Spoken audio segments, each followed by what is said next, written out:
ഇന്ന് ദൈവം നമ്മളോട് സംസാരിക്കാനായിട്ട് പ്രത്യേകിച്ച് മാറ്റിവെച്ചിരിക്കുന്ന വചനങ്ങൾ അത് ആരുടെയും ഇടർച്ചയ്ക്ക് വേണ്ടിയോ അല്ലെങ്കിൽ ആരുടെയെങ്കിലും വിശ്വാസത്തെ ഒരുമാതിരി കുറ്റം പറയുന്നതിന് വേണ്ടിയല്ല. അതിനുപരി ദൈവത്തിൻ്റെ വചനം മനസ്സിലാക്കുവാനും അതുവഴി ദൈവം നമ്മളിൽ നിന്ന് ആഗ്രഹിക്കുന്ന കാര്യങ്ങൾ മനസ്സിലാക്കി ചെയ്യുവാൻ വേണ്ടിയാണ്. വളരെ I would say very sensitive topic. പക്ഷെ നമ്മൾ ഇതൊക്കെ മനസ്സിലാക്കണം. കാരണം നമ്മൾ മനസ്സിലാക്കാതെ മനുഷ്യൻ നമ്മളോട് പറഞ്ഞ് പഠിപ്പിച്ച കാര്യങ്ങൾ അതുപോലെ ചെയ്യുന്നത് ദൈവത്തിന് സ്വീകാര്യമാണ് എന്ന് വിചാരിക്കുകയാണെങ്കിൽ തീർച്ചയായിട്ടും നമ്മൾ ചെയ്യുന്നത് നമ്മൾ നാശത്തിലേക്ക് നയിക്കുന്നതായിരിക്കും. അതുകൊണ്ട് ഇറ്റ് ഈസ് വെരി ഇമ്പോർട്ടൻറ്റ് നമ്മൾ ദൈവത്തിൻ്റെ വചനം എന്താണെന്നും ദൈവത്തിൻ്റെ മനസ്സെന്താണെന്നും മനസ്സിലാക്കി അതനുസരിച്ച് ദൈവത്തിന് യേശുവിന് പ്രീതികരമായ കാര്യങ്ങൾ ചെയ്യുകയും ദൈവത്തിന് വെറുക്കുന്ന കാര്യങ്ങൾ ചെയ്യാതിരിക്കുകയും ചെയ്യണം. അങ്ങനെ ആകുമ്പോൾ മാത്രമേ നമുക്ക് ആ ദൈവത്തെ നമ്മൾ സ്നേഹിക്കുകയെന്ന് പറയുകയും ആ ദൈവമായിട്ടൊരു സ്നേഹബന്ധം നമുക്ക് പുലർത്തുവാൻ പറ്റുകയുള്ളൂ. ഇന്ന് ഞാൻ നിങ്ങളോട് സംസാരിക്കാൻ ആഗ്രഹിക്കുന്നത് റോമാർക്കുള്ള ലേഖനത്തിൽ 1-ാമത്തെ അധ്യായം മുതൽ വിഗ്രഹാരാധനയെക്കുറിച്ചാണ്. ഐഡോളട്രി. കാരണം ഇന്ന് നമുക്കറിയാം ദൈവത്തിൻ്റെ ജനമാണെന്നും ദൈവത്തിൻ്റെ ശിഷ്യന്മാരാണെന്നും ക്രിസ്ത്യാനികളാണെന്നും പലതരത്തിലുള്ള ലേബിളുകളുണ്ട് യേശുവിനെ അനുഗമിക്കുന്ന വ്യക്തികൾക്ക്. ശിഷ്യന്മാർ, വിശ്വാസികൾ, രക്ഷപ്പെട്ടവർ, ക്രിസ്ത്യൻ, അങ്ങനെ പല പല പേരുകളുണ്ട്. പക്ഷെ ദൈവം നോക്കുന്നത് ഇതൊന്നുമല്ല. ദൈവം നോക്കുന്നത് നമ്മുടെ ഹൃദയത്തിൽ ദൈവത്തെ സ്നേഹിക്കുന്നവനാണോ എന്ന്. വചനം പറയുന്നുണ്ട് യോഹന്നാൻ്റെ ലേഖനത്തിൽ, സ്നേഹിക്കുകയാണെങ്കിൽ നിങ്ങൾ എൻ്റെ കൽപ്പന പാലിക്കുമെന്ന്. അപ്പോൾ ദൈവം അവസാന ദിവസം ദൈവത്തിൻ്റെ ന്യായസിംഹാസനത്തിന് മുമ്പിൽ നിൽക്കുമ്പോൾ നമ്മളുടെ പേരോ നമ്മളുടെ കുടുംബമോ അല്ലെങ്കിൽ നമ്മൾ ആരാധനയ്ക്ക് പോയിരുന്ന സഭയുടെ പേരോ അങ്ങനെ ഒന്നുമല്ല നോക്കുന്നത്. ദൈവം നോക്കുന്നത് നീ എന്നെ സ്നേഹിച്ചിരുന്നുവോ, നീ ഈ ലോകത്തിലായിരുന്നപ്പോൾ എന്നെ സ്നേഹിച്ചിരുന്നുവോ, ആ സ്നേഹത്തിൻ്റെ പ്രകടമായിട്ട് നീ എൻ്റെ വചനങ്ങൾ അനുസരിച്ചോ, ഇത് മാത്രമേ നോക്കുകയുള്ളൂ. നിനക്ക് എൻ്റെ പുത്രനുമായിട്ട് വല്ല ബന്ധമുണ്ടായിരുന്നോ? കാരണം ദൈവത്തിൻ്റെ വചനം യോഹന്നാൻ്റെ എപ്പിസോഡിൽ പറയുന്നുണ്ട്, ദൈവപുത്രനെ സ്വന്തമാക്കിയവന് ജീവനെ സ്വന്തമാക്കിയിട്ടുണ്ട്. അങ്ങനെ യേശുവുമായിട്ട് നിനക്ക് എന്തായിരുന്നു ബന്ധം? കാരണം നമുക്കറിയാം യോഹന്നാൻ്റെ സുവിശേഷം 17-ാമത്തെ അധ്യായം 3-ാമത്തെ വചനത്തിൽ വളരെ വ്യക്തമായിട്ട് നമ്മൾ ദൈവം പറയുന്നുണ്ട് നിത്യജീവൻ എന്ന് പറയുന്നത് കുറേ പ്രവൃത്തി ചെയ്തതല്ല. നിത്യജീവൻ എന്ന് പറഞ്ഞത് വല്ലതൊക്കെ ഇവിടെ കാട്ടിക്കൂട്ടി ഉണ്ടാക്കിയതല്ല. പക്ഷേ നിത്യജീവൻ എന്ന് പറയുന്നത് ഏകസത്യ ദൈവത്തെയും അവൻ അയച്ച യേശു ക്രിസ്തുവിനെയും അറിയുക എന്നുള്ളതാണ്. അപ്പോൾ ഒരു ബന്ധമുണ്ടായിരുന്നു എന്നുള്ളതാണ്. അപ്പോൾ ബന്ധമുണ്ടാകണമെന്നുണ്ടെങ്കിൽ എനിക്കൊരു സ്നേഹം വേണം. സ്നേഹം വേണമെന്നുണ്ടെങ്കിൽ ഞാൻ ദൈവത്തിൻ്റെ വചനം അനുസരിക്കണം. അപ്പോൾ വിഗ്രഹാരാധന അല്ലെങ്കിൽ മ്ലേച്ഛത എന്നെക്കുറിച്ച് പറയുന്നതിനെക്കുറിച്ച് നമുക്ക് ദൈവത്തിൻ്റെ വചനത്തിലൂടെ മനസ്സിലാക്കാം. ഞാൻ പിന്നെയും പറയുകയാണ് സഹോദര സഹോദരി, നിങ്ങളുടെ വികാരങ്ങളെ അല്ലെങ്കിൽ നിങ്ങളുടെ വിശ്വാസത്തെ കുറ്റം പറഞ്ഞ് കളിയാക്കാനൊന്നുമല്ല. അതിനുപരി ജീവൻ്റെ വചനങ്ങൾ നിങ്ങളുമായിട്ട് സംസാരിക്കുകയാണ്. കാരണം നമുക്കറിയാം ദൈവത്തിൻ്റെ വചനം യോഹന്നാൻ്റെ സുവിശേഷം 6-ാമത്തെ അധ്യായത്തിൽ പറയുന്നുണ്ട്, ഞാൻ നിങ്ങളോട് സംസാരിക്കുന്ന വചനങ്ങൾ ആത്മാവും ജീവനുമാണെന്ന്. അത് നിങ്ങളുടെ ആത്മാക്കൾക്ക് ഒരു ജീവൻ തരാൻ പറ്റുന്നതാണ് ഈ വചനങ്ങൾ. ചിലപ്പോൾ നിങ്ങൾ ആത്മാക്കൾ ഒരു മരിച്ച അവസ്ഥയിലായിരിക്കാം. പക്ഷെ അതിന് സത്യം അറിഞ്ഞ് സത്യം നിങ്ങളെ സ്വതന്ത്രരാക്കുമ്പോൾ നിങ്ങൾക്ക് ആ ജീവനിലേക്ക് പ്രവേശിക്കാൻ പറ്റും. ആ ജീവൻ്റെ ഉറവിടം യേശു ക്രിസ്തു മാത്രമാണ്. റോമൻസ് 1-ാമത്തെ അധ്യായം 20-ാമത്തെ വചനം വായിക്കുകയാണെങ്കിൽ അവിടെ പറയുന്നുണ്ട്, For since creation of the world, his invisible attributes are clearly seen, being understood by the things that are made, even his eternal power and Godhead, so that they are without excuse. ലോക സൃഷ്ടി മുതൽ ദൈവത്തിൻ്റെ അദൃശ്യ പ്രകൃതി, അതായത് അവിടുത്തെ അനന്തശക്തിയും ദൈവത്വവും സൃഷ്ടവസ്തുക്കളിലൂടെ സ്പഷ്ടമായി അറിഞ്ഞിട്ടുണ്ട്. അതുകൊണ്ട് അവർക്ക് ഒഴികഴിവില്ല. ദൈവത്തിന്റെ ആ മഹത്വം ദൈവത്തിന്റെ സൃഷ്ടിയിലൂടെയാണ് വെളിപ്പെടുത്തുന്നത്. He reveals his glory through his creation. എന്തുമാത്രം പെർഫെക്റ്റ് ഓർഡർ ഉണ്ട്. ഓരോ സൃഷ്ടികളെ നോക്കുകയാണെങ്കിൽ, ഒരു പൂമ്പാറ്റയെ നോക്കുകയാണെങ്കിൽ, ഹലോ, ദൈവം തന്നെ പറഞ്ഞിട്ടുണ്ടല്ലോ, ഈ അല്ലെങ്കിൽ പൂമ്പാറ്റയും പോട്ടെ, ഒരു പുല്ല് എടുത്തുകയാണെങ്കിൽ അതിനെ അലങ്കരിച്ചിരിക്കുന്ന സോളമനേക്കാൾ മനോഹരമായിട്ടാണ്. അങ്ങനെ ദൈവത്തിന് ഇത്രയധികം സൃഷ്ടിക്കണമെന്നുണ്ടെങ്കിൽ ഒരു ദൈവമുണ്ട് എന്നുള്ളത് തീർച്ചയാണ്, അതിൽ സംശയമില്ല. അപ്പോൾ ദൈവം അതാണ് പറയുന്നത്, ദാറ്റ് നമ്മൾ ആ സൃഷ്ടി കർമ്മം ഒരു ദൈവമാണ്, ഒരു ദൈവം അവിടെ ഉണ്ട്. ആ ദൈവത്തിൻ്റെ ആലോചന പ്രകാരം അല്ലെങ്കിൽ ദൈവത്തിൻ്റെ ഹിതപ്രകാരമാണ് ഈ പ്രപഞ്ചം മുഴുവൻ സൃഷ്ടിക്കപ്പെട്ടത് എന്നുള്ളത് മനസ്സിലാക്കി കഴിഞ്ഞിട്ട്, പക്ഷെ അവിടെ നമ്മൾ നിർത്തരുത്. പലവരും ആ ഒരു സൃഷ്ടി ഉണ്ട് എന്നുള്ളതിനെക്കുറിച്ച് നിർത്തി കഴിഞ്ഞിട്ട് ആരാണ് സൃഷ്ടിച്ചത് എന്നുള്ളതിനെക്കുറിച്ച് തിരക്കുന്നില്ല. സൃഷ്ടിയുണ്ട്, സൃഷ്ടികർത്താവ് ഉണ്ട് എന്നുള്ളത് അവർ അംഗീകരിക്കുകയും ആ സൃഷ്ടികർത്താവ് ആരാണ് എന്നുള്ളതിനെക്കുറിച്ച് അവർ തിരക്കുന്നില്ല. അപ്പോൾ നമ്മൾ അതുകൊണ്ടാണ് പറയുന്നത്, ദൈവം പറയാണ്, For since creation of the world, his invisible attributes are clearly seen, being understood by the things that are made, even his eternal power, Godhead, so that they are without excuse. അപ്പോൾ പറയുന്നത് എന്താണ്? ഒരു ദൈവമുണ്ട്, ആ ദൈവമാണ് ഈ പ്രപഞ്ചം സൃഷ്ടിച്ചത്. ആ ദൈവത്തെ മനസ്സിലാക്കാനും ആ ദൈവത്തെ ആരാധിക്കാനും നിങ്ങൾ തയ്യാറല്ലെങ്കിൽ നിങ്ങൾക്ക് എക്സ്ക്യൂസ് ഇല്ല. പിന്നെ സങ്കീർത്തനം 19-ാമത്തെ സങ്കീർത്തനം 1-ാമത്തെ വചനം പറയുന്നത്, The heavens declare the glory of God and the firmament shows his handiwork. His handiwork. അപ്പോൾ നമ്മൾ നക്ഷത്രങ്ങളെയും ഗോളങ്ങളെയൊക്കെ നോക്കിയാൽ ദൈവത്തിൻ്റെ കരവേലയാണ് നമ്മൾ കാണുന്നത് അവിടെ. അപ്പോൾ നമ്മൾ മനസ്സിലാക്കണം, ആ നേച്ചർ, പ്രപഞ്ചം തന്നെ ഒരു ദൈവമുണ്ട്, ഈ ദൈവം ശ്രേഷ്ഠമായ ഒരു ദൈവമാണ് എന്ന് വിളിച്ച് അപേക്ഷിക്കുക, പറയുകയാണ് അല്ലേ. It is declaring. അതല്ലേ പറഞ്ഞേ, the heavens declare the glory of God. നക്ഷത്രങ്ങളും മറ്റ് പ്ലാനറ്റ്സും ഒക്കെ ദൈവത്തിൻ്റെ മഹത്വത്തെ വിളിച്ച് കാറി കൂയി പറയുകയാണ്. അത് മനുഷ്യൻ കേൾക്കുവാനും അത് കാണുവാനും അത് മനസ്സിലാക്കുവാനും. പക്ഷേ നമ്മൾ മനസ്സിലാക്കണം, അങ്ങനത്തെ പെർഫെക്റ്റ് ഓർഡറിൽ എന്തെങ്കിലും കോട്ടങ്ങൾ വരികയാണെങ്കിൽ അതിൻ്റെ ഉത്തരവാദിത്വം മനുഷ്യൻ തന്നെയാണ്.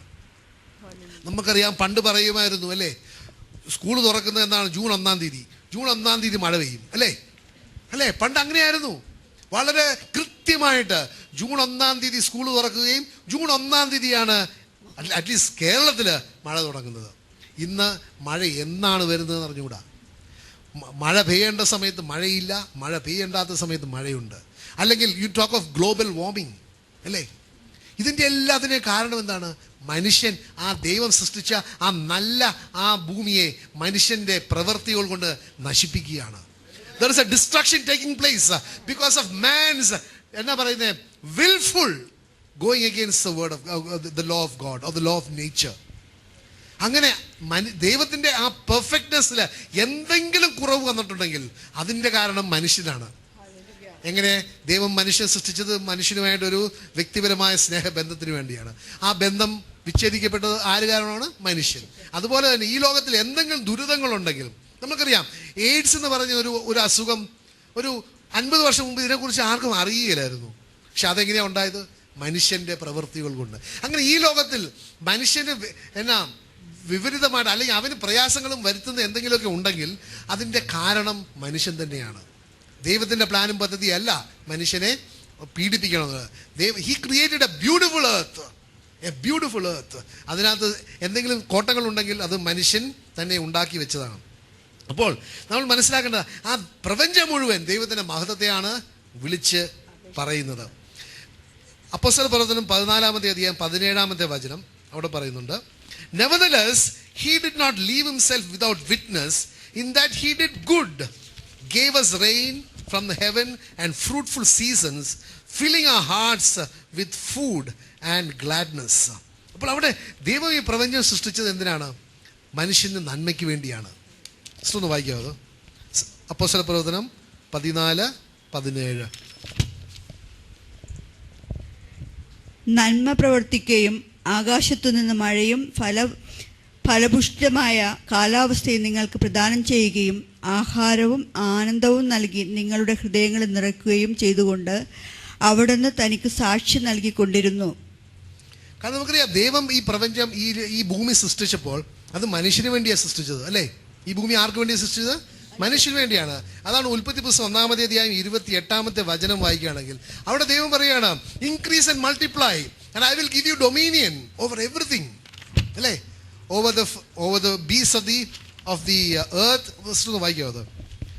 ദൈവം നമ്മളെ അനുഗ്രഹിക്കുകയാണ്. തുടങ്ങുന്നത് തന്നെ ഇങ്ങനെയാണ്. ദൈവം അവരെ ഇങ്ങനെ അനുഗ്രഹിച്ചു, സന്താന പുഷ്ടിയുള്ളവരായി പെരുകുവിൻ, ഭൂമിയിൽ നിറഞ്ഞ് അതിനെ കീഴടക്കുവിൻ, കടലിലെ മത്സ്യങ്ങളുടെയും ആകാശത്തെ. അപ്പൊ എന്തിന്റെയൊക്കെ മുകളിലാണ് മനുഷ്യന് ആധിപത്യം ഉണ്ടാകേണ്ടത്? കടലിലെ മത്സ്യങ്ങളുടെയും ആകാശത്തിലെ പറവകളുടെയും ഭൂമിയിൽ ചരിക്കുന്ന സകല ജീവികളുടെയും മേൽ നിങ്ങൾക്ക് ആധിപത്യം ഉണ്ടായിരിക്കട്ടെ. അപ്പോൾ അവിടെ സൃഷ്ടിച്ച എല്ലാത്തിന്റെയും മുകളിൽ ദൈവം ആധിപത്യം കൊടുക്കുകയും നിങ്ങൾ ഇൻക്രീസ് ആൻഡ് മൾട്ടിപ്ലൈ, അത് എന്താ പറഞ്ഞ പെരുകുക അല്ലേ, പെരുകി വർദ്ധിച്ച് ഈ ഭൂമിയെ കീഴടക്കാനാ ദൈവം പറഞ്ഞിരുന്നത്. അപ്പോൾ ദൈവം മനുഷ്യനെയാണ് എല്ലാത്തിൻ്റെയും മുകളിൽ സൃഷ്ടിച്ചത്. എന്തിൻ്റെയൊക്കെ മുകളിൽ? മൃഗങ്ങളുടെയും പറവകളുടെയും ഇഴഞ്ഞു പോകുന്ന ജന്തുക്കളുടെയും മത്സ്യങ്ങളുടെയും എല്ലാത്തിൻ്റെയും മുകളിൽ ദൈവം മനുഷ്യന് ആധിപത്യം കൊടുത്തു. അപ്പോൾ ദൈവത്തിന്റെ പ്ലാനും പദ്ധതിയും അനുസരിച്ച് സൃഷ്ടികളിൽ, ദാറ്റ് ഈസ് ഇൻ ജീവിക്കുന്ന സൃഷ്ടികളിൽ ഏറ്റവും ശ്രേഷ്ഠമായ സൃഷ്ടി മനുഷ്യനായിരുന്നു. മനുഷ്യന്റെ കീഴിലാണ് മൃഗങ്ങളും പറവകളും ഇഴയുന്ന ജന്തുക്കളും എല്ലാം, അല്ലേ? അതാണ് ദൈവത്തിന്റെ പ്ലാനും പദ്ധതിയും. അങ്ങനെ ദൈവം ഇങ്ങനെ ഈ ലോകം സൃഷ്ടിച്ചു, അങ്ങനെ ഒരു ദൈവം ഉണ്ട് എന്ന് കാര്യങ്ങൾ പലവരും മനസ്സിലാക്കുന്നുണ്ട്. പക്ഷേ അവിടെ വെച്ചാണ് പലവരും അത് അവസാനിപ്പിക്കുകയാണ്. പിന്നെ ആ സൃഷ്ടിച്ച ദൈവത്തെ അവരൊരു ശക്തി എന്ന് വിളിക്കുകയാണ്, ഒരു പല പല പല പല പേരുകൾ വയ്ക്കുകയാണ്. പക്ഷെ അവര് ആ ദൈവം ആരാണ് എന്നുള്ളതിനെ കുറിച്ച് അവരന്വേഷിക്കുന്നില്ല. ആ ദൈവം ആരാണ് എന്ന്, പക്ഷെ അതിനൊരു ശക്തി എന്നൊക്കെ പറഞ്ഞ് ഇറ്റ്സ് എ പവർ. ചിലയിടത്ത് പറയുകയാണ്, ഞാൻ ഈയിടെ വായിച്ചു ഒരു ഇന്ത്യൻ എക്സ്പ്രസ്സിലെ ഒരു സപ്ലിമെന്റ്, അതിനകത്ത് എന്താ ദൈവം എന്ന് പറയുന്നത് എന്തോ കോൺഷ്യസ്നെസ് ആണെന്ന്. കോൺഷ്യസ്നെസ് എനിക്ക് അറിഞ്ഞൂടാ. I mean it's all very high Funtouch things. പക്ഷെ എനിക്ക് ദൈവം എന്ന് പറയുന്നത് പിതാവായ ദൈവവും യേശു ക്രിസ്തുവും പരിശുദ്ധാത്മാവും എന്ന് എനിക്കറിയാം. പക്ഷേ കോൺഷ്യസ്നെസ്, എന്തിനെ കുറിച്ചുള്ള കോൺഷ്യസ്നെസ് ആണെന്ന് എനിക്ക് പറഞ്ഞത്, അതൊക്കെ കോൺഷ്യസ്നെസ്സാണ്. അങ്ങനെ അവര് പല പല വ്യാഖ്യാനങ്ങൾ കൊടുക്കുകയാണ് ദൈവത്തിന്. They are not willing to acknowledge that there is a God who created everything, who has a mind and who has a will to create. They want to contain God in themselves. അവരുടെ സ്വന്തം consciousness ആണ് എന്നൊക്കെ പറഞ്ഞ, അല്ലെങ്കിൽ ഒരു ചിന്തയാണ് എന്നൊക്കെ ആയിരിക്കും പറയുന്നത്. പക്ഷെ ദൈവം ഒരു വ്യക്തിയാണ്. God is a person. അതുകൊണ്ടാണ് വ്യക്തികൾ തമ്മിലെ ബന്ധങ്ങൾ ഉണ്ടാകാൻ പറ്റുകയുള്ളൂ. അപ്പോൾ ദൈവം ഒരു കോൺഷ്യസ്നെസ് അല്ല, ദൈവം ഒരു വ്യക്തിയാണ്. അങ്ങനെയാണെങ്കിൽ ആ വ്യക്തിയെ ഒന്ന് അറിയണ്ടേ. അപ്പോൾ പലവരും ദൈവത്തെക്കുറിച്ചുള്ള അറിവ്, ദൈവം സൃഷ്ടിച്ചിട്ടുണ്ട്, ആ സൃഷ്ടികർമ്മത്തിന്റെ ഒരു കർത്താവാണ് എന്നുള്ള അറിവിൻ വെച്ചിട്ട് ദേ ആർ സ്റ്റോപ്പിംഗ്. അങ്ങനെ സ്റ്റോപ്പ് ചെയ്ത ഒരു കൂട്ടരാണ് നമ്മൾ വായിക്കുകയാണെങ്കിൽ അപ്പോസ്തല പ്രവർത്തനം 17-ാമത്തെ അധ്യായം 22 മുതൽ 28 വചനങ്ങൾ വായിക്കുകയാണെങ്കിൽ അവിടെ അങ്ങനെ സ്റ്റോപ്പ് ചെയ്ത ഒരു കൂട്ടം ആൾക്കാരെ കുറിച്ചാണ് പൗലോസ് അപ്പോസ്തലൻ അവിടെ പറയുന്നത്. ഒന്ന് വായിക്കാവോ? അപ്പോസ്തല പ്രവർത്തനം 17:22 മുതൽ 28. അരയോപഗസിന്റെ മധ്യത്തിൽ നിന്നുകൊണ്ട് പൗലോസ് ഇപ്രകാരം പ്രസംഗിച്ചു: ആഥൻസ് നിവാസികളെ, എല്ലാ വിധത്തിലും മതനിഷ്ഠയുള്ളവരാണ് നിങ്ങൾ എന്ന് ഞാൻ മനസ്സിലാക്കുന്നു. ഞാൻ ഇതിലെ കടന്നു പോയപ്പോൾ നിങ്ങളുടെ ആരാധന വസ്തുക്കളെ നിരീക്ഷിച്ചു. കാരണം അവർക്ക് അവിടെ അറിഞ്ഞുകൂടാ ആരാണ് ദൈവം എന്നുള്ളത്. അപ്പോൾ അവർക്ക് വളരെയധികം സീലുണ്ട്. അപ്പോൾ എന്താണ്, അവർ പല പല ദൈവങ്ങളെ ഉണ്ടാക്കി ആരാധിക്കുകയാണ്. ചിലപ്പോൾ ഇതായിരിക്കും, ചിലപ്പോൾ അതായിരിക്കും. അപ്പോൾ ഒരു ചാൻസും എടുക്കാതെ അതിനെയും ഒരു ദൈവമായിട്ട് ആരാധിക്കുക, ഇതിനെയും ഒരു ദൈവമായിട്ട് ആരാധിക്കുക. പക്ഷെ അവരുടെ ഉള്ളിൽ എന്തോ പറയുന്നുണ്ട്, ഇതൊന്നുമല്ല യഥാർത്ഥത്തിലുള്ള ദൈവം. വായിക്കുക. അജ്ഞാത ദേവന് എന്ന് എഴുതിയിട്ടുള്ള ഒരു ബലിപീഠം ഞാൻ കണ്ടു. വേറൊരു ബലിപീഠം കണ്ടു, അജ്ഞാത ദേവൻ, ദി അൺനോൺ ഗോഡ്. ബാക്കി നിങ്ങൾ ആരാധിക്കുന്ന ആ അജ്ഞാതനെ കുറിച്ച് തന്നെയാണ് ഞാൻ നിങ്ങളോട് പ്രസംഗിക്കുന്നത്. ഹല്ലേലൂയ. അപ്പോൾ നമ്മൾ മനസ്സിലാക്കണം, അപ്പോസ്തലൻ പൗലോസ് പറയുകയാണ്, ഞാൻ വന്നിരിക്കുന്നത് നിങ്ങൾ അറിയുന്നില്ല, അജ്ഞാത ദേവൻ എന്ന് നിങ്ങൾ ആചരിക്കുന്ന ആ ദൈവത്തെക്കുറിച്ചുള്ള അറിവ് നിങ്ങൾക്ക് തരുവാൻ വേണ്ടിയാണ്. കാരണം വളരെ വ്യക്തമായിട്ടറിയാം, അവിടെ ഉണ്ടാക്കിയിരിക്കുന്ന മനുഷ്യന്റെ ഒരു രൂപമോ അല്ലെങ്കിൽ ഒരു മൃഗത്തിൻ്റെ രൂപമോ ഒന്നും ദൈവമല്ല എന്ന് അവർക്കറിയാം. പക്ഷെ അവർക്ക് മറ്റ് ദൈവം ആരാണ് എന്ന് അറിഞ്ഞും കൂടാ. അങ്ങനെയുള്ളൊരു സാഹചര്യത്തിൽ പൗലോസ് അപ്പോസ്തലൻ അവിടെ കടന്നു വന്നിട്ട് പറയാണ്, നിങ്ങൾ അജ്ഞാത ദേവൻ എന്ന് പറഞ്ഞ് ആരാധിക്കുന്ന ആ ദൈവം ആരാണ് എന്ന് വെളിപ്പെടുത്തിപ്പെടുവാനാണ് ഞാൻ വന്നിരിക്കുന്നത്. അപ്പോൾ നമ്മൾ മനസ്സിലാക്കണം, ദൈവത്തെക്കുറിച്ച് നമുക്ക് അറിവ് പൂർണ്ണതയിലേക്ക് വരുന്നത് ഈ പ്രപഞ്ചം സൃഷ്ടിച്ച ഒരു ദൈവം ഉണ്ട് എന്നുള്ള അറിവിൽ മാത്രമല്ല, ആ സൃഷ്ടിച്ച ദൈവം ആരാണ് എന്നുള്ള അറിവിലാണ് ആ ദൈവത്തെക്കുറിച്ചുള്ള അറിവ് പൂർണ്ണതയിലേക്ക് വരുന്നത്. ഹല്ലേലൂയ. അതാണ് first you must understand who is God. പ്രിയപ്പെട്ടവരെ, നമ്മൾ മനസ്സിലാക്കണം, യേശു ക്രിസ്തു വന്നത് ദൈവം ആരാണ് എന്ന് വെളിപ്പെടുത്തി തരുവാൻ വേണ്ടിയാണ്. He has come down to reveal who is God. നമുക്കറിയാം ദൈവത്തിന്റെ സ്വഭാവം ദൈവം പലയിടങ്ങളിലും വെളിപ്പെടുത്തി തന്നിട്ടുണ്ട്. The name of God is a character of God.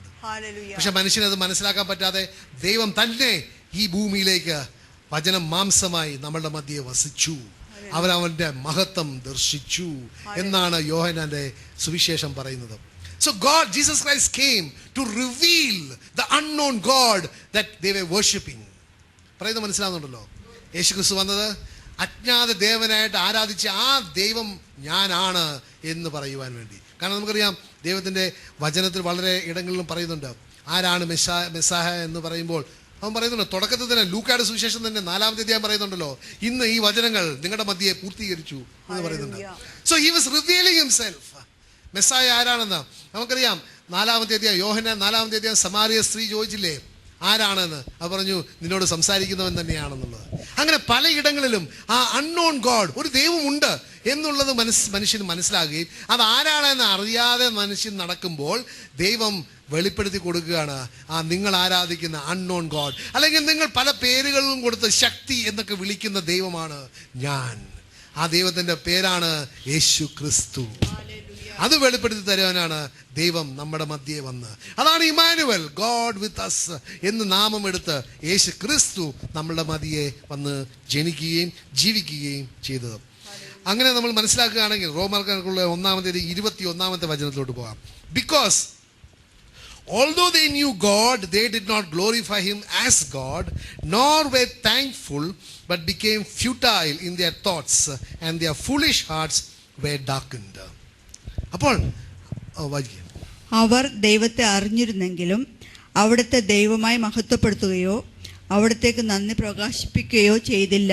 മറിച്ച് അവരുടെ യുക്തിവിചാരങ്ങൾ നിഷ്ഫലമായി തീരുകയും വിവേകരഹിതമായ ഹൃദയം അന്ധകാരത്തിലാണ്ടുപോവുകയും ചെയ്തു. അങ്ങനെ രണ്ടാമത്തെ ഘട്ടം, ആദ്യത്തെ ഘട്ടം അവർ അന്ധകാരത്തിലായിരുന്നു, ദൈവം ആരാണെന്ന് അറിയുകയില്ല, ഒരു അജ്ഞാത ദേവനെ ആരാധിച്ച് പോയൊരു കാലമുണ്ടായിരുന്നു. പക്ഷെ അത് കഴിഞ്ഞിട്ട് യേശു ക്രിസ്തു ഈ ലോകത്തിൽ ജനിക്കുകയും ഞാനാണ് മെസ്സായ എന്ന് പറഞ്ഞ് വെളിപ്പെടുത്തി കഴിഞ്ഞിട്ട് പിന്നത്തെ രണ്ടാമത്തെ സ്റ്റേജാണ് even they because although they knew God they did not glorify him as God. യേശുവിനെ ദൈവമായിട്ട് സ്വീകരിച്ചില്ല. അത് രണ്ടാമത്തെ ഘട്ടമാണ്. പ്രിയപ്പെട്ടവരെ, നമ്മൾ മനസ്സിലാക്കണം, അങ്ങനെ ആദ്യത്തെ ഘട്ടത്തിൽ നിന്ന് മനുഷ്യൻ രണ്ടാമത്തെ ഘട്ടം ഒരു അറിവിലേക്ക് വരികയാണ്. ആരാണ് യേശു ക്രിസ്തു, ആരാണ് രക്ഷകൻ, ആരാണ് മെസ്സായ, ദൈവം ആദ്യം മുതലേ വാഗ്ദാനം ചെയ്ത ആ രക്ഷകൻ ആരാണ് എന്ന് ദൈവത്തിൻ്റെ വചനത്തിലൂടെ ദൈവം വെളിപ്പെടുത്തി തരികയാണ്. അങ്ങനെ നോക്കുകയാണെങ്കിൽ നമുക്കറിയാം ദൈവം മനുഷ്യനെ അനുഗ്രഹിക്കുവാൻ വേണ്ടിയാണ് പിതാവ് യേശു ക്രിസ്തുവിനെ ഈ ലോകത്തിലേക്ക് അയച്ചത്. ആരൊക്കെ വിശ്വസിക്കുന്നുണ്ട്? Hallelujah. He was sent us to bless man. നമുക്കറിയാം ഉൽപ്പത്തി പുസ്തകം 8-ാമത്തെ അധ്യായം 20 മുതൽ 22 വചനങ്ങൾ വായിക്കുകയാണെങ്കിൽ ദൈവം ഈ സൃഷ്ടിയോട് തന്നെ ഒരു ഉടമ്പടി ഉണ്ടാക്കുകയാണ്. He's making A covenant with creation. കാരണം നമുക്കറിയാം നോയയുടെ പുസ്തകം വായിക്കുകയാണെങ്കിൽ അവിടെ ദൈവം മനുഷ്യൻ്റെ പ്രവൃത്തി കണ്ടിട്ട് അത്രയധികം ദേഷ്യത്തോടു കൂടി ആ സൃഷ്ടികർമ്മത്തെ ഒരു തരത്തിൽ നോക്കുകയാണെങ്കിൽ നശിപ്പിച്ചു. സൃഷ്ടി as far as the living creatures on the earth അതിനെ മുഴുവൻ വെള്ളത്തിൽ നശിപ്പിച്ചു. അത് കഴിഞ്ഞിട്ട് പക്ഷെ ദൈവം മനുഷ്യനെ ദൈവത്തിൻ്റെ ആ ക്രോധത്തിനേക്കാൾ കൂടുതൽ ദൈവം മനുഷ്യനെ സ്നേഹിക്കുന്നുണ്ട്. അതുകൊണ്ട് ദൈവം ആ സൃഷ്ടിയോട് തന്നെ ഒരു ഉടമ്പടി ഉണ്ടാക്കുകയാണ്. 21-ാമത്തെ വചനം ഒന്ന് വായിക്കാമോ? നോവ ഇത് കഴിഞ്ഞിട്ട് ഒരു ബലി അർപ്പിച്ചു. അത് കഴിഞ്ഞിട്ടുള്ള വചനമാണ്. ആ ഹൃദ്യമായ ഗന്ധം ആസ്വദിച്ചപ്പോൾ കർത്താവ് പ്രസാദിച്ചരുളി, മനുഷ്യൻ കാരണം ഭൂമിയെ ഇനിയൊരിക്കലും ഞാൻ ശപിക്കുകയില്ല. എന്തെന്നാൽ തുടക്കം മുതലേ അവൻ്റെ അന്തരംഗം തിന്മയിലേക്ക് ചാഞ്ഞിരിക്കുകയാണ്. ഇപ്പോൾ ചെയ്തതുപോലെ ജീവജാലങ്ങളെയെല്ലാം ഇനിയൊരിക്കലും ഞാൻ നശിപ്പിക്കുകയില്ല. അപ്പോൾ നമ്മൾ മനസ്സിലാക്കണം, അവിടെ ദൈവം സൃഷ്ടിയെയും അതിലുള്ള ആ മനുഷ്യനെയും, ഏറ്റവും ശ്രേഷ്ഠമായ സൃഷ്ടിയായ മനുഷ്യനെയും അത്രയധികം സ്നേഹിക്കുന്നതുകൊണ്ട് ദൈവം സൃഷ്ടിയോട് ഒരു ഉടമ്പടി ഉണ്ടാക്കുകയാണ്. ഇനി മുതൽ ഞാൻ ഈ സൃഷ്ടിയെ ഞാൻ നശിപ്പിക്കുകയില്ല. അങ്ങനെ ദൈവം മനുഷ്യന് വേണ്ടിയാണ്. It says for the sake of മാൻ എന്ന് പറയുന്നത്. That I'll just read that out. And the Lord smelled a soothing aroma. Then the Lord said in his heart, I will never again curse the ground for man's sake എന്ന് പറയുന്നത്. മനുഷ്യന് വേണ്ടി ഞാൻ ഇനി ഈ ഭൂമിയെ ഒരിക്കലും ശപിക്കുകയില്ല. അങ്ങനെ ദൈവം പിന്നെയും ഈ ഭൂമിയിലുള്ള ആ പെർഫെക്റ്റ് ഓർഡർ പിന്നെയും റീഎസ്റ്റാബ്ലിഷ് ചെയ്ത് അങ്ങനെ പോവുകയാണ്. നമുക്കറിയാം, നമ്മൾ പാപം ചെയ്യുമ്പോൾ തീർച്ചയായിട്ടും ശിക്ഷയ്ക്ക് യോഗ്യരാണ്. എങ്കിലും ദൈവത്തിൻ്റെ സ്നേഹത്താൽ ആ ശിക്ഷയിൽ നിന്ന് മാറ്റി ദൈവം സഹിച്ച് സഹിച്ച് സഹിച്ച് നമ്മളെ മുന്നോട്ട് കൊണ്ടുപോവുകയാണ്. എന്താണ്, ഒരിക്കലെങ്കിലും ആ നമ്മളുടെ കണ്ണുകൾ തുറന്ന് നമ്മൾ ആ രക്ഷകനായ യേശുവിനെ സ്വന്തമാക്കും എന്നുള്ള ആ പ്രത്യാശ ദൈവത്തിനും പ്രത്യാശയുണ്ട്. Hallelujah, hallelujah. He hopes one day that your eyes will be opened and that you will accept Jesus Christ. നമുക്കറിയണം, മനസ്സിലാക്കേണ്ടതിൽ ഈ സത്യം ഇതാണ്. ദൈവം ഈ പ്രപഞ്ചത്തെ മുഴുവൻ സൃഷ്ടിക്കുക മാത്രമല്ല, അതിനെ കാത്തുകൊള്ളുകയാണ്. അതല്ലേ ഹെബ്രായ ലേഖനത്തെ 1-ാമത്തെ അധ്യായം 3-ാമത്തെ വചനം വളരെ വ്യക്തമായിട്ട് പറയുന്നുണ്ട്. He upholds all things by the word of his power. എല്ലാത്തിനെയും അവൻ്റെ വചനത്തിൻ്റെ ശക്തിയാൽ താങ്ങി നിർത്തുകയാണ്. Everything is there. അപ്പോൾ നമ്മൾ ഇന്ന് ജീവിക്കുന്ന ഈ ലോകം മുഴുവൻ യേശുക്രിസ്തുവിൻ്റെ കയ്യിലാണ്. It is in his own hands. പക്ഷെ ദൈവത്തിന് മനസ്സിലാക്കാൻ പറ്റാത്തൊരു കാര്യമുണ്ട്. ദൈവം ലോകത്തെ അത്രയധികം സ്നേഹിക്കുന്നുണ്ട് അല്ലേ. നമുക്കറിയാം, യോഹന്നാൻ്റെ സുവിശേഷം 3-ാമത്തെ അധ്യായം 16-ാമത്തെ വചനത്തിൽ വളരെ വ്യക്തമായിട്ട് പറയുന്നുണ്ട്. God so loved the world, God so loved the world that he gave his only begotten son, that whosoever believeth in him shall not perish but have everlasting life. ദൈവം ഇത്രയധികം സ്നേഹിച്ചിട്ട് ദൈവത്തിന് മനസ്സിലാക്കാൻ പറ്റുന്നില്ല. നമ്മളറിയാം, നേരത്തെ നമ്മൾ വായിച്ചു, although the imagination of man's heart is evil from his youth എന്ന് പറയുന്നുണ്ട്. എങ്കിലും ദൈവത്തിന് പ്രത്യാശയുണ്ട്. ഞാൻ അവനെ സ്നേഹിക്കുക. ആ സ്നേഹം വളരെയധികം പല ഇടങ്ങളിലും പല തരത്തിലും പ്രകടമാക്കുമ്പോൾ അവൻ എന്നെ സ്നേഹം കണ്ടിട്ട് മാനസാന്തരപ്പെട്ടിട്ട് എന്നെ തിരിച്ച് സ്നേഹിക്കുമോ എന്നുള്ളൊരു പ്രത്യാശ ദൈവത്തിനുണ്ട്. അതുകൊണ്ടാണ് ജെറമ്യാ പ്രവാചകന്റെ പുസ്തകം 2-ാമത്തെ അധ്യായം 5-ാമത്തെ വചനത്തിൽ ദൈവം ചോദിക്കുകയാണ്, what injustice have your fathers found in me എന്നാ പറയുന്നത്. What injustice have they found. ഞാൻ നിങ്ങളെ അത്രയധികം സ്നേഹിച്ചു. ഞാൻ നിങ്ങൾക്ക് നല്ല കാലാവസ്ഥ തന്നു, നല്ല വിളവുകൾ തന്നു, അതിൻ്റെ കാലാവസ്ഥ ആ സമയത്ത് മഴ തന്നു, സമയത്ത് ചെയ്യേണ്ടതെല്ലാം ചെയ്തു. നിങ്ങൾക്ക് വളരെയധികം നിങ്ങൾക്ക് നേട്ടങ്ങളെല്ലാം തന്നു. എങ്കിലും നിങ്ങൾ എന്തിന് എന്നെ വെറുക്കുന്നു എന്നാണ് ചോദിക്കുന്നത്. Why, what injustice have I done എന്നാണ് ചോദിക്കുന്നത്. What injustice that they have gone far from me, have followed idols, the vanities and futilities, and have become idolaters. Jeremiah 2:5. കർത്താവ് അരുളിച്ചെയ്യുന്നു, നിങ്ങളുടെ പിതാക്കന്മാർ എന്നിൽ എന്തു കുറ്റം കണ്ടിട്ടാണ് Can you imagine? ഈ പ്രപഞ്ചം മുഴുവൻ സൃഷ്ടിച്ച ആ ദൈവം, ആ മനുഷ്യ ഒരു സൃഷ്ടിയോട് ചോദിക്കുകയാണ്, ഞാൻ എന്താണ് നിങ്ങളുടെ എതിരെ ചെയ്തതെന്ന്. My dear brother, sister, I want to tell you, this is the depth of God's love. അല്ലെങ്കിൽ എന്താണ്, നമ്മൾ സാധാരണ എന്താ, ദേഷ്യം വന്നിട്ടുണ്ടെങ്കിൽ അതിനെ നശിപ്പിക്കുക അല്ലേ. But he is not that. ദൈവം ഈസ് ആസ്കിങ്, ഒന്നുകൂടെ വായിക്കട്ടെ. നിങ്ങളുടെ പിതാക്കന്മാർ എന്നിൽ എന്തു കുറ്റം കണ്ടിട്ടാണ് എന്നിൽ നിന്നും അകന്നു പോയത്. മ്ലേച്ഛമായവയെ അനുധാവനം ചെയ്ത് അവർ മ്ലേച്ഛന്മാരായി തീർന്നു. പ്രിയപ്പെട്ടവരെ, ഞാൻ പറയട്ടെ, ദൈവത്തിന്റെ ഹൃദയത്തിൽ ഏറ്റവും കൂടുതൽ വേദന വരുന്ന ഒരു കാര്യമാണ് ഐഡോളട്രി. വിഗ്രഹാരാധന, മ്ലേച്ഛത ദൈവത്തിന് ഏറ്റവും സങ്കടമുള്ളതാണ്. കാരണം എന്താണ്, നമ്മൾക്കറിയാം, ഒരു ഭർത്താവും ഒരു ഭർത്താവ് അവർ സ്നേഹിക്കുകയാണ്. അവർ പൂർണ്ണമായിട്ട് പരസ്പരം അങ്ങോട്ടും ഇങ്ങോട്ടും സമർപ്പിച്ച ഒരു ജീവിതം നയിക്കുകയാണ്. ആ സമർപ്പണ ജീവിതത്തിൻ്റെ ഇടയിൽ വേറൊരു വ്യക്തി കയറി വരികയാണെങ്കിൽ എന്തുമാത്രം അവിടെ ദുഃഖമുണ്ടാകും, അവിടെ സങ്കടമുണ്ടാകും, ഇല്ലേ? പ്രിയപ്പെട്ടവരെ, നമ്മൾ ഓരോരുത്തരും ദൈവത്തിൻ്റെ, യേശുവിൻ്റെ ആരാണ്? മണവാട്ടികളാണ്. അങ്ങനെ ദൈവം ആ സ്നേഹബന്ധം എങ്ങനെയാണ് പുലർത്തി അത് സ്ഥിരീകരിച്ചത്? യേശുക്രിസ്തുവിന്റെ രക്തത്താലാണ്. That is a covenant. നമുക്കറിയാം, ലൂക്കായുടെ സുവിശേഷത്തിൽ വളരെ വ്യക്തമായിട്ട് പറയുന്നുണ്ട്, ഇതെന്റെ രക്തത്തിലുള്ള ഉടമ്പടിയാണ്. യേശുക്രിസ്തു, നമുക്കറിയാം, നേരത്തെ പറഞ്ഞതുപോലെ ജോൺ 3:16 പറയുന്നുണ്ട്, ദൈവം ഈ ലോകത്തെ അത്രയധികം സ്നേഹിച്ചു. ആൻഡ് നമ്മൾ വിഗ്രഹാരാധനയിലേക്ക് പോകുമ്പോൾ ആ സ്നേഹത്തെ നമ്മൾ നിഷേധിക്കുകയാണ്. We are just rejecting that love of God. പ്രിയപ്പെട്ടവരെ, ആ ദൈവം കരയുകയാണ്. ഞാൻ നിങ്ങളെ എൻ്റെ സ്വന്തം പുത്രൻ്റെ രക്തം വഴി നിങ്ങളെ വീണ്ടെടുത്തതാണ്, അത്രയധികം സ്നേഹിച്ചതാണ്. എന്നിട്ടും ഞാൻ എന്ത് കുറ്റമാണ് നിങ്ങൾ ചെയ്തത്? എന്നെ നിഷേധിച്ചിട്ട്, എന്നെ തള്ളി മാറ്റി നിങ്ങളൊരു വിഗ്രഹത്തിൻ്റെ പുറകെ പോകുക. ഞാൻ എന്താണ് ചെയ്തത് എന്നാണ് ചോദിക്കുന്നത്. അതിന് മറുപടി ഉണ്ടോ പ്രിയപ്പെട്ടവരെ? അതിന് മറുപടി കൊടുക്കാൻ പറ്റുമോ? No, there is no answer. There is no answer. അത് എന്തുകൊണ്ടാണ് അങ്ങനെ സംഭവിച്ചത്? ദൈവത്തിന് മനസ്സിലാക്കാൻ പറ്റില്ല. സങ്കടത്തോടെ യാചിക്കുകയാണ്. വാട്ട് സിസ്റ്റർ ഒന്നുകൂടെ വായിക്കത്, Jeremiah 2:5. It must be a cry. നിങ്ങളുടെ ഹൃദയങ്ങളിലോട്ട് ദൈവം ചോദിക്കുകയാണ്, നിങ്ങൾ യേശുവിന് നിങ്ങൾ കൊടുക്കേണ്ട ആ സ്ഥാനം നിങ്ങൾ ഇന്ന് നിങ്ങളുടെ ജീവിതത്തിൽ കൊടുക്കുന്നില്ലെങ്കിൽ പ്രിയപ്പെട്ടവരെ, ഇത് ദൈവം നിങ്ങളോട് ചോദിക്കുകയാണ്, വ്യക്തിപരമായി നിങ്ങളോട് സംസാരിക്കുകയാണ്. ഇതിന് ഉത്തരം വേണം. ഒരു ചോദ്യത്തിന് ഉത്തരം വേണം, അല്ലേ?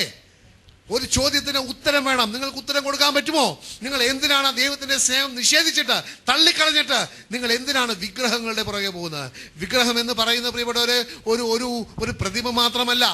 വിഗ്രഹം എന്ന് പറയുന്നത് യേശുവിന് സ്ഥാനം കൊടുക്കാതെ നിങ്ങളുടെ ഹൃദയം ആർക്കാണ് നിങ്ങൾ സ്ഥാനം കൊടുക്കുന്നത്? ചിലപ്പം നിങ്ങൾ സ്ഥാനം കൊടുക്കുന്നത് നിങ്ങളുടെ സമൂഹത്തിലുള്ള പേരിനായിരിക്കും, അല്ലെങ്കിൽ നിങ്ങളുടെ വല്ല സമ്പത്തിനായിരിക്കും, അല്ലെങ്കിൽ നിങ്ങളുടെ എന്തെങ്കിലും ആയിക്കോട്ടെ.